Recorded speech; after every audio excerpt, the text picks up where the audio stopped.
The evening before the trials and crucifixion that awaited him, Jesus joined in a Passover meal with his apostles.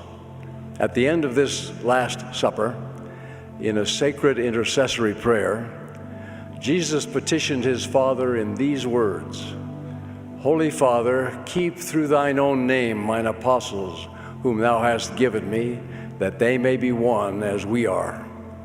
Becoming one is a recurring theme in the gospel of Jesus Christ and in God's dealings with his children.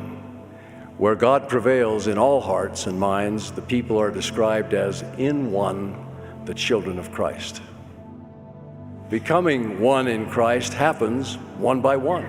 We each begin with ourselves. If individually we each put on Christ, then together we can hope to become as one. Unity with our brothers and sisters in the body of Christ grows as we heed the second commandment, inextricably connected to the first, to love others as ourselves. By putting on Christ, it becomes possible either to resolve or to lay aside differences, disagreements, and disputes.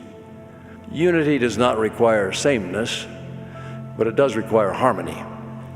We can have our hearts knit together in love, be one in faith and doctrine, and still cheer for different teams or disagree on various political issues, debate about goals and the right way to achieve them, and many other such things.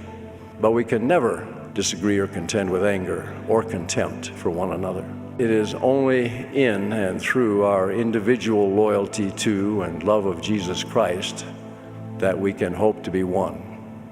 One within, one at home, one in the church, eventually one in Zion, and above all, one with the Father and the Son and the Holy Ghost.